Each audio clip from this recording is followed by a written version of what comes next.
ತಿಳಿಸಿಕೊಡಿ. ವೇದಿಕೆಯ ಎಲ್ಲ ಗಣ್ಯರಿಗೆ ಮತ್ತೊಮ್ಮೆ ಹೃದಯ ತುಂಬಿದ ಧನ್ಯವಾದಗಳನ್ನು ಅರ್ಪಿಸ್ತಾ ಇದ್ದೇವೆ. ಇನ್ನೀಗ ಸನ್ಮಾನ್ಯ ಮುಖ್ಯಮಂತ್ರಿಗಳ ನುಡಿಗಳನ್ನು ಆಲಿಸುವಂತಹ ಸಮಯ. ದಯಮಾಡಿ ಬರಮಾಡಿಕೊಳ್ಳಿ ಸನ್ಮಾನ್ಯ ಮುಖ್ಯಮಂತ್ರಿಗಳು ಶ್ರೀ ಟಿ.ವಿ. ಸದಾನಂದ ಗೌಡ.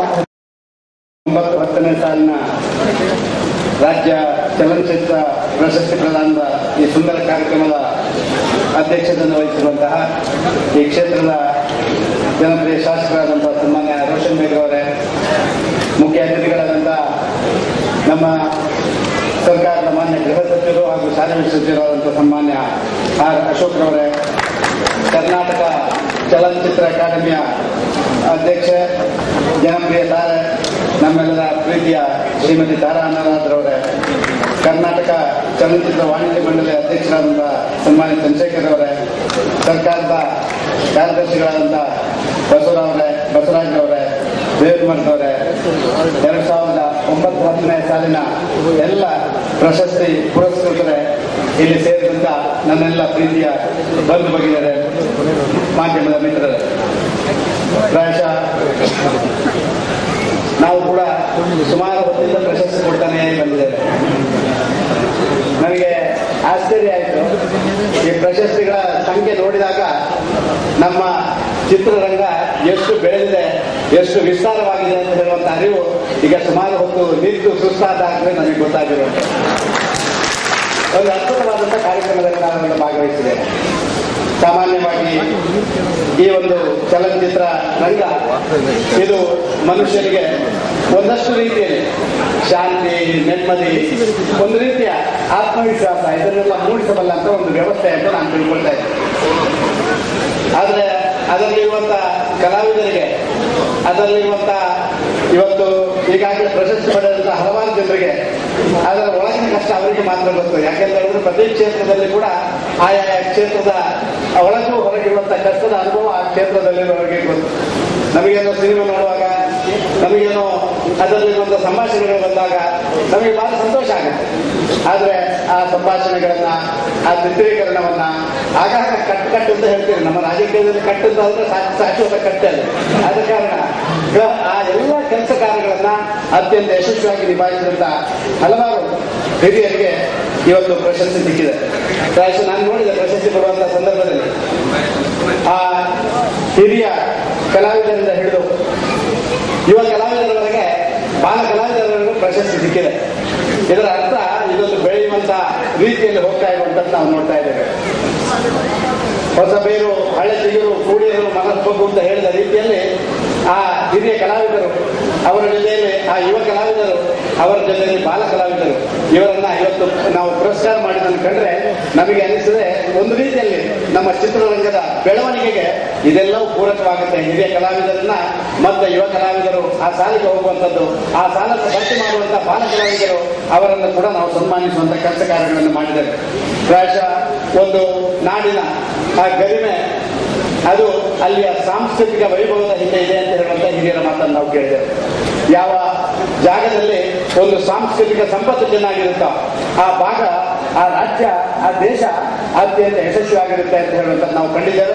ಕರ್ನಾಟಕದ ಚಿತ್ರರಂಗ ಈ ರೀತಿ ಅದ್ಭುತ ಪ್ರತಿಭೆಗಳನ್ನು ಒಳಗೊಂಡಂತ ಒಂದು ಚಿತ್ರರಂಗ, ಈ ರಾಜ್ಯ ಇಂಥ ಒಂದು ಸಾಂಸ್ಕೃತಿಕ ವೈಭವವನ್ನು ಹೊಂದಿದಂತ ಒಂದು ಭೂಮಿ. ಅದಕ್ಕಾಗಿ ಇವತ್ತು ಇಷ್ಟು ದೊಡ್ಡ ಸಾಂಸ್ಕೃತಿಕ ಸಂಪತ್ತು ನಮ್ಮ ಮುಂದೆ ಇದೆ ಅಂತ ನಾನು ಭಾವಿಸ್ತಾ ಇದ್ದೇನೆ. ಕನ್ನಡ ಚಿತ್ರರಂಗ ಪ್ರಾಯಶಃ ಹಿಂದಿನಿಂದ ನಾವು ನೋಡ್ತಾ ಇದ್ದೇವೆ. ಇದರ ಸಾಂಸ್ಕೃತಿಕ ಅಂತಸತ್ವವನ್ನು ಹೆಚ್ಚಿಸುವಂತ ಕೆಲಸ ಕಾರ್ಯಗಳನ್ನ ಹಲವಾರು ಹಿರಿಯ ಕಲಾವಿದರು ಮಾಡಿರುವಂತದ್ದು, ಅದೇ ಹಲವಾರು ಹಿರಿಯ ನಿರ್ದೇಶಕರು ಮಾಡಿರುವಂತದ್ದು, ಶುದ್ಧ ಮನೋರಂಜನೆಯಿಂದ ಹಿಡಿದು ನೀತಿ ಪಾಠದವರೆಗೆ ಸಾವಿರಾರು ಈ ರೀತಿಯ ವಿಚಾರಗಳನ್ನು ಸಮಾಜಕ್ಕೆ ಕೊಟ್ಟಿರುವಂತದ್ದು ನಾವು ಕಂಡಿದ್ದೇವೆ. ಇವತ್ತು ಚಿತ್ರರಂಗದಲ್ಲಿ ಹೊಸತನ ಮೂಡಿ ಬರ್ತಾ ಇದೆ. ಹೊಸ ಸದಭಿರುಚಿ, ಹೊಸ ಸಂವೇದನೆಗಳನ್ನು ಸೃಷ್ಟಿ ಮಾಡುವಂತಹ ಚಿತ್ರಗಳು ಕೂಡ ಇವತ್ತು ಸಾಕಷ್ಟು ಕನ್ನಡ ಚಿತ್ರರಂಗದಲ್ಲಿ ಬರ್ತಾ ಇರುವಂತದ್ದು ಈ ಚಿತ್ರರಂಗದ ಬೆಳವಣಿಗೆಯನ್ನ ಒಂದು ನಾವು ನೋಡ್ತಾ ಇರೋದಕ್ಕೆ ಒಂದು ಸಂಕೇತ ಅಂತ ನಾನು ಭಾವಿಸ್ತಾ ಇದ್ದೇನೆ. ಇಂಥ ಒಂದು ಒಳ್ಳೆಯ ಕೆಲಸ ಕಾರ್ಯಗಳನ್ನ ಮಾಡ್ತಾ ಇರುವಂತಹ ಚಿತ್ರರಂಗಕ್ಕೆ ನಿರಂತರವಾಗಿ ನಮ್ಮ ಸರ್ಕಾರ ಸಹಾಯ ಮಾಡ್ತಾ ಬಂದಿರುವಂತದ್ದು ನೀವು ಕಂಡಿದ್ದೀರಿ. ಕಳೆದ 4 ವರ್ಷಗಳ ನಮ್ಮ ಸರ್ಕಾರದ ಅವಧಿಯಲ್ಲಿ 10 ಹಲವು ಕೆಲಸ ಕಾರ್ಯಗಳನ್ನ ನಾವು ಮಾಡಿದ್ದೇವೆ. ವಿಶೇಷವಾಗಿ ಈ ಒಂದು ವಿಚಾರದಲ್ಲಿ ನಾವೆಲ್ಲ ನೋಡ್ತಾ ಇದ್ದೇವೆ. ನಮ್ಮ ರಾಜ್ಯದ ಈ ಸಾಂಸ್ಕೃತಿಕ ವೈಭವ, ಈ ಕಲಾ ಸಂಪತ್ತಿಗೆ ಜಗತ್ತಿನಲ್ಲೇ ತೋರಿಸಿಕೊಟ್ಟಂತ ಡಾಕ್ಟರ್ ರಾಜ್ಕುಮಾರ್ ಅವರ ಸ್ಮಾರಕ ಭವನಕ್ಕೆ ಸುಮಾರು 7 ಕೋಟಿ ವೆಚ್ಚದಲ್ಲಿ ಅಲ್ಲಿ ಒಂದು ಸ್ಮಾರಕವನ್ನು ರಚನೆ ಮಾಡಿರುವಂತದ್ದು. ಇನ್ನು ಕೆಲವೇ ದಿನಗಳಲ್ಲಿ ಇದನ್ನ ಲೋಕಾರ್ಪಣೆ ಮಾಡುವಂತ ಒಂದು ಪ್ರಯತ್ನಗಳನ್ನ ನಾವು ಮಾಡುವಂತ ಕೆಲಸ ಕಾರ್ಯಗಳನ್ನು ಕೂಡ ಮಾಡ್ತಾ ಇದ್ದೇವೆ. ಇನ್ನೊಂದು ಡಾಕ್ಟರ್ ವಿಷ್ಣುವರ್ಧನ್ ಅವರ ಸ್ಮಾರಕ ನಿರ್ಮಾಣಕ್ಕೂ ಕೂಡ ಈಗಾಗಲೇ 5 ಕೋಟಿ ಒದಗಿಸುವಂತದ್ದು, ಅದಕ್ಕೆ ಬೇಕಾದಂತ ಕೆಲಸ ಕಾರ್ಯಗಳನ್ನು ಮಾಡುವಂತದ್ದನ್ನು ಕೂಡ ನಾವು ನೋಡ್ತಾ ಇದ್ದೇವೆ. ಚಿತ್ರ ಕಾರ್ಮಿಕರ ಕಲ್ಯಾಣ ನಿಧಿ, ಅದಕ್ಕೆ ಕೂಡ ಸುಮಾರು 84 ಲಕ್ಷಗಳ ಹಣಕಾಸನ್ನು ಒದಗಿಸುವಂತದ್ದು.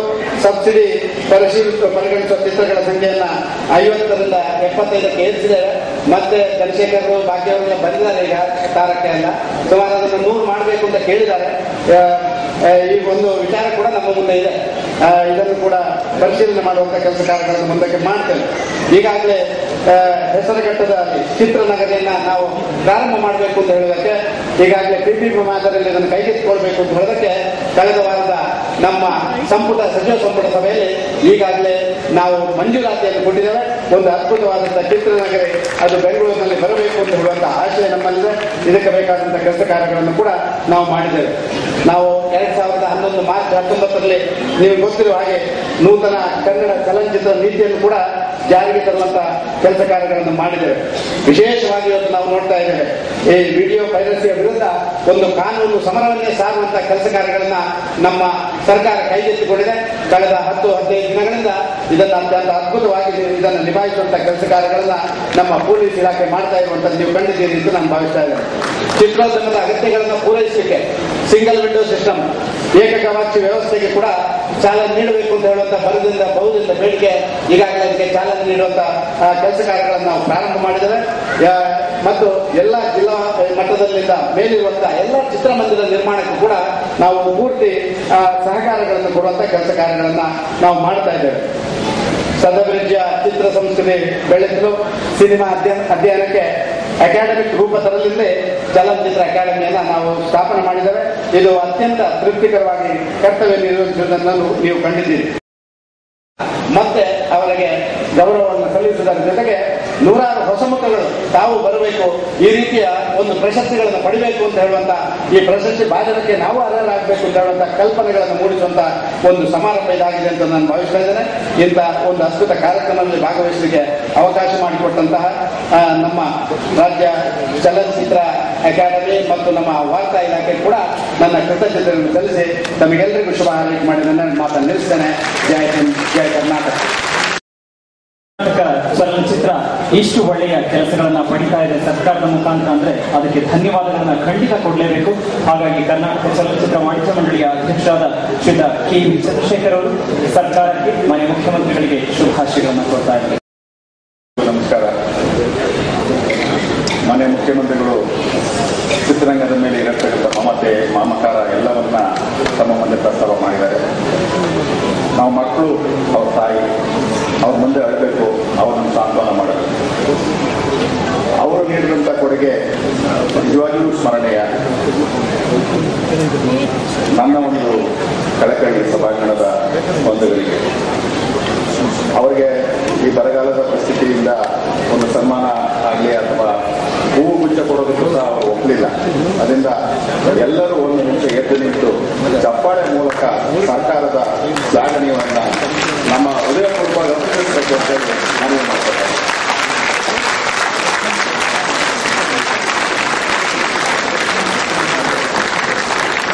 ಅದೇ ಇದು ಮುಖ್ಯಮಂತ್ರಿಗಳಿಗೆ ಅಲ್ಲ, ಮುಖ್ಯಮಂತ್ರಿಗಳು ಮತ್ತು ನಮ್ಮ ಉದ್ಯಮದ ಅಣ್ಣ ಅವರು ಗೃಹ ಸಚಿವರು, ಸಾರಿಗೆ ಸಚಿವರಾದರು ಯಾವುದೇ ಸಂದರ್ಭ ಚಿತ್ರೋದ್ಯಮದ ವಿಷಯದಲ್ಲಿ ಪ್ರಸ್ತಾಪ ಬೀದಿಗೆ ಬಂದರೆ ಮೊದಲು ಫೋನ್ ಮಾಡೋದು ಅವರು. ಏನಾಗ್ತಾ ಇದೆ, ಏನ್ ಮಾಡಬೇಕು, ಕಡೆಗೆ ಬನ್ನಿ, ನಾನು ಮಾತಾಡ್ತೀನಿ, ಕರ್ಕೊಂಡ್ಬನ್ನಿ ಹೇಳಿ ಆ ಹೃದಯದ ಶ್ರೀಮತಿಗೆಯನ್ನು ಅವರು ಸಹ ಧನ್ಯವಾದಗಳು. ನಿರಂತರವಾದ ಸಹಕಾರ ಸರ್ಕಾರದಿಂದ ನಾವು ಬಯಸ್ತಾ ಇದ್ದೀವಿ. ಖಂಡಿತವಾದ ಸರ್ಕಾರದಿಂದ ನಮಗೆ ಸಿಗಬೇಕು. ಕಾರ್ಯಕ್ರಮದ ಮಧ್ಯೆ ಕೂಡ ನಮಗೆ ಈ ಒಂದು ತಮ್ಮ ಅಮೂಲ್ಯವಾದ ಸಮಯವನ್ನು ಒದಗಿಸಿಕೊಟ್ಟಿದ್ದಾರೆ. ಅದಕ್ಕಾಗಿ ಸರ್ಕಾರದ ಪರವಾಗಿ, ವಾರ್ತಾ ಇಲಾಖೆ ಪರವಾಗಿ ಸನ್ಮಾನ್ಯ ಮುಖ್ಯಮಂತ್ರಿಗಳಾದ ಶ್ರೀ ಡಿ ವಿ ಸದಾನಂದ ಗೌಡ ಅವರಿಗೆ ತುಂಬ ಹೃದಯದ ಅಭಿನಂದನೆಗಳನ್ನು ಧನ್ಯವಾದಗಳು. ಈ ಕಾರ್ಯಕ್ರಮಕ್ಕೆ ಮುಖ್ಯ ಅತಿಥಿಗಳಾಗಿ ಮಾನ್ಯ ಗೃಹ ಮತ್ತು ಸಾರಿಗೆ ಸಚಿವರು ಹಾಗೂ ಬೆಂಗಳೂರು ಜಿಲ್ಲಾ ಉಸ್ತುವಾರಿ ಸಚಿವರಾದಂಥ ಸನ್ಮಾನ್ಯ ಶ್ರೀ ಆರ್ ಅಶೋಕ್ ಅವರು ಕೂಡ ಈ ಕಾರ್ಯಕ್ರಮಕ್ಕೆ ಬಂದು ನನಗೆ ಬಹಳ ಸಮಾರಂಭಕ್ಕೆ ಒಂದು ಕಳೆಯನ್ನು ತಂದುಕೊಟ್ಟಿದ್ದಾರೆ. ಅವರು ಕೂಡ ನಾನು ಇಲಾಖೆ ಪರವಾಗಿ ವೈಯಕ್ತಿಕವಾಗಿ ಹೃತ್ಪೂರ್ವಕವಾದ ಧನ್ಯವಾದಗಳನ್ನು ಅರ್ಪಿಸ್ತೇನೆ. ಈ ಕಾರ್ಯಕ್ರಮದ ಅಧ್ಯಕ್ಷತೆಯನ್ನು ವಹಿಸಿಕೊಂಡು ಈ ಕಾರ್ಯಕ್ರಮವನ್ನು ಯಶಸ್ವಿಯಾಗಿ ನೆರವೇರಿಸಿಕೊಟ್ಟಿದ್ದಂಥ ಶಿವಾಜಿನಗರ ಕ್ಷೇತ್ರದ ಮಾನ್ಯ ಶಾಸಕರಾದ ಶ್ರೀ ರೋಷನ್ ಬೇಗ್ ಸಾಹೇಬರು ಕೂಡ ನಾನು ಇಲಾಖೆ ಪರವಾಗಿ ವೈಯಕ್ತಿಕವಾಗಿ ಧನ್ಯವಾದಗಳನ್ನು ಅರ್ಪಿಸ್ತೇನೆ. ಈ ಕಾರ್ಯಕ್ರಮಕ್ಕೆ ಮುಖ್ಯ ಅತಿಥಿಗಳಾಗಿ ಕರ್ನಾಟಕ ಚಲನಚಿತ್ರ ವಾಣಿಜ್ಯ ಮಂಡಳಿ ಅಧ್ಯಕ್ಷರಾದ ಸನ್ಮಾನ್ಯ ಶ್ರೀ ಕೆ ವಿ ಚಂದ್ರಶೇಖರ್ ಅವರು ಕೂಡ ಬಂದು ನಮ್ಮ ಈ ಸಮಾರಂಭವನ್ನು ಯಶಸ್ವಿಯಾಗಿ ನೆರವೇರಿಸಿಕೊಂಡಿದ್ದಾರೆ. ಅವರು ಕೂಡ ಇಲಾಖೆ ಪರವಾಗಿ ಹೃತ್ಪೂರ್ವಕವಾದ ಧನ್ಯವಾದಗಳನ್ನು ಅರ್ಪಿಸುತ್ತಾರೆ. ಕರ್ನಾಟಕ ಚಲನಚಿತ್ರ ಅಕಾಡೆಮಿ ಅಧ್ಯಕ್ಷೆ ಹಾಗೂ ಖ್ಯಾತ ತಾರಾ ಅನುರಾಧ ಅವರು ಕೂಡ ಶ್ರೀಮತಿ ತಾರಾ ಅನುರಾಧ ಅವರು ಕೂಡ ಇಲ್ಲಿ ಬಂದು ನಮ್ಮ ಸಮಾರಂಭವನ್ನು ಯಶಸ್ವಿ ನೆರವೇರಿಸಿಕೊಟ್ಟಿದ್ದಾರೆ. ಅವರು ಕೂಡ ನಾನು ಹೃತ್ಪೂರ್ವಕವಾದ ಧನ್ಯವಾದಗಳನ್ನು ಅರ್ಪಿಸುತ್ತೇನೆ. ಈ ಸಮಾರಂಭ ಯಶಸ್ವಿಯಾಗಿರ್ಬೇಕಾದ್ರೆ ಆಗಲಿಕ್ಕೆ ಬಹುಮುಖ್ಯವಾಗಿ ಚಿತ್ರೋದ್ಯಮದ ಗಣ್ಯರು ಅಲ್ಲದೆ ಪ್ರಶಸ್ತಿ ಪುರಸ್ಕೃತರು ಕೂಡ ಮೊದಲು ಬಂದಿದ್ದಾರೆ. ಪ್ರಶಸ್ತಿ ಪುರಸ್ಕೃತ ಮೊದಲನೇ ಆಗಿ ನಾನು ಅವರಿಗೆ ಇಲಾಖೆ ಪರವಾಗಿ ಧನ್ಯವಾದಗಳನ್ನು ಅರ್ಪಿಸ್ತೇನೆ. ಮತ್ತು ಚಲನಚಿತ್ರ ವಾಣಿಜ್ಯ ಮಂಡಳಿಯ ಪದಾಧಿಕಾರಿಗಳು, ಮಾಜಿ ಅಧ್ಯಕ್ಷರುಗಳು, ತಂತ್ರಜ್ಞರು, ಕಲಾವಿದರು, ಅನೇಕ ಜನರು ತಾಲೂಕಿನ ಹೆಚ್ಚಿನ ಸಂಖ್ಯೆಯಲ್ಲಿ ಬಂದು ಈ ಸಮಾರಂಭವನ್ನು ಯಶಸ್ವಿಯಾಗಿ ನೆರವೇರಿಸಿಕೊಂಡಿದ್ದೀರಿ. ನಿಮಗೂ ಕೂಡ ನಾನು ಇಲಾಖೆ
ಈಗ ಮತ್ತೊಂದು ಸೂಪರ್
ಈಗ ಹರ್ಷ ಅವರ ಅಚ್ಚಮ ಹೆಜ್ಜೆಗಳನ್ನ ಕಾಣಲು ಅನ್ನೋದು ನಿಮ್ಮ ಆಶೀರ್ವಾದವೇ. ಇದು ಮತ್ತೊಮ್ಮೆ ನಿಮ್ಮ ಮುಂದೆ ಹರ್ಷ ಮತ್ತು ತಂಡಗಳು 2009-10 ಸಾಲಿನ ಪ್ರಶಸ್ತಿಗಳನ್ನ ಈಗಷ್ಟೇ ಈ ವೇದಿಕೆಯಲ್ಲಿ ಕೊಡು ಮಾಡಲಾಗಿದೆ. ಇದೇ 2009-10 ಸಾಲಿನ ಆ ಯಶಸ್ವಿ ಚಲನಚಿತ್ರಗಳಿಂದ ಆದಂತಹ ಜನಪ್ರಿಯ ಗೀತೆಗಳಿಗೆ ಕನ್ನಡದವರೆಲ್ಲರೂ ಈಗ ಹೆಜ್ಜೆ ಹಾಕಲಿದ್ದಾರೆ.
ಇನ್ನೂ ಒಂದು ಗೀತೆಯ ವೇದಿಕೆಯಲ್ಲಿ ಅದಾದ ಮೇಲೆ ಹರ್ಷ ಮತ್ತು ತಂಡದವರಿಂದ ಮತ್ತೊಂದು ಸೂಪರ್ ಆದ ನೃತ್ಯವನ್ನು ನೋಡ್ತೇವೆ. ಇದೀಗ ಜಾಕಿ ಚಿತ್ರದಿಂದ ಎರಡು ಜಡೆಯನ್ನು ಈ ಗೀತೆಯನ್ನು ಹಾಡ್ತಾ ಇದ್ದಾರೆ ಸಚಿನ್ ಮತ್ತೆ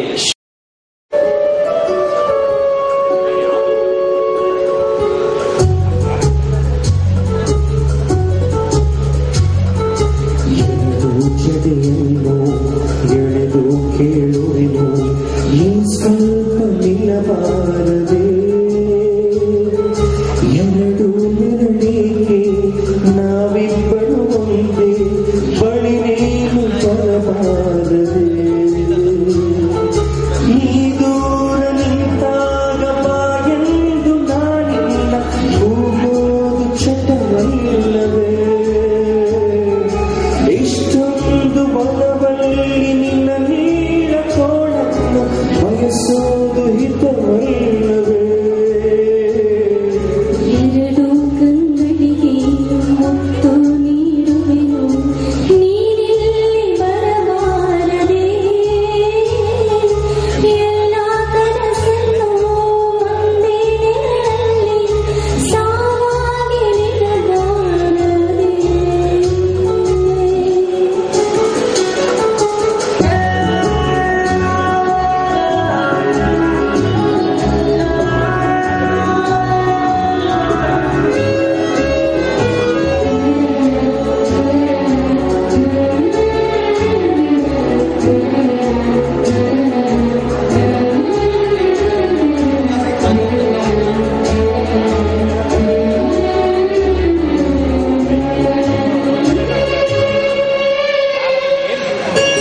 ಬಾಯಾರಿ ನಾಡಿಕಾಗಳಿಗೆಯಲ್ಲಿ ಮಳೆಯೊಂದು ತಾನಾಗಿ ಬರಬಾರದೆ ಹಾಯಾದ ಸಂಜೆಯಲ್ಲಿ ಹುಸಿ ಮುನಿಸು ಬಂದಾಗ ಒಮ್ಮೆ ಸಿಗಬಾರದೆ ಚಟವಲ್ಲವೇ ಇಷ್ಟೊಂದು ಹೊಲವಲ್ಲಿ ನಿನ್ನ ನೀಳ ತೋಳನ್ನು ಬಯಸೋದು ಹಿತವಲ್ಲವೇ ಎಲ್ಲ ಕಲಾವಿದರಿಗೆ ವಿಶೇಷವಾದ ಧನ್ಯವಾದಗಳನ್ನು ಅರ್ಪಿಸ್ತೀನಿ. ಶ್ರೀ ಮೋಹನ್, ರೇಖಾ ಮೋಹನ್, ಸಚಿನ್, ಶ್ವೇತಾ, ಡಾಕ್ಟರ್ ಅರವಿಂದ್ ಅವರಷ್ಟು ಜನಕ್ಕೆ ಧನ್ಯವಾದಗಳು. ನಿಮಗಳ ಚಪ್ಪಾಳೆ ಜೊತೆ ಈ ಚಂದವೆನಿಸಿದ ಆ ಸಂಜೆಗೆ ನಾವು ಮಂಗಳ ಹಾಡುವಂತಹ ಸಮಯ. ಒಟ್ಟಾರೆ ರಾಜ್ಯ ಚಲನಚಿತ್ರ ಪ್ರಶಸ್ತಿ ಪ್ರದಾನ ಸಮಾರಂಭವನ್ನ ಅತ್ಯಂತ ಅರ್ಥಪೂರ್ಣಗೊಳಿಸಿಕೊಳ್ಳುವಲ್ಲಿ ಅನೇಕರು ಕೈ ಜೋಡಿಸಿದ್ದಾರೆ. ಅವರೆಲ್ಲರನ್ನ ಅತ್ಯಂತ ಕೃತಜ್ಞತೆಯಿಂದ ಈ ವೇದಿಕೆಯಲ್ಲಿ ಮತ್ತೊಮ್ಮೆ ಸ್ಮರಿಸುತ್ತಿದ್ದೇವೆ. ವಿಶೇಷತಃ ಸಹಕಾರ ನೀಡಿದಂತಹ ಪೊಲೀಸ್ ಇಲಾಖೆಯವರು ಮತ್ತು ಈ ಸಭಾಂಗಣದವರು, ಬೆಂಗಳೂರು ವಿಶ್ವವಿದ್ಯಾಲಯದ ಮಂದಿ, ಅಂತೆಯೇ ಊಟೋಪಚಾರದ ವ್ಯವಸ್ಥೆಯನ್ನ ನೋಡಿಕೊಂಡವರು, ಪ್ರತ್ಯಕ್ಷವಾಗಿ ಪರೋಕ್ಷವಾಗಿ ಸಹಕರಿಸಿದ ಪ್ರತಿಯೊಬ್ಬರಿಗೂ ನಮ್ಮ ಹೃತ್ಪೂರ್ವಕ ಮುಖ್ಯವಾಗಿ ಈ ವೇದಿಕೆ ವಿನ್ಯಾಸ, ಬೆಳಕು, ಧ್ವನಿಯ ವಿನ್ಯಾಸವನ್ನ ಮಾಡಿಕೊಟ್ಟಿದ್ದು ಶಾಂತಲಾದ ಗಿರೀಶ್ ಮತ್ತು ಸ್ನೇಹಿತರಿಗೆ ಕೂಡ ನಾನು ಧನ್ಯವಾದಗಳನ್ನ ಅರ್ಪಿಸ್ತಾ ಇದ್ದೀನಿ.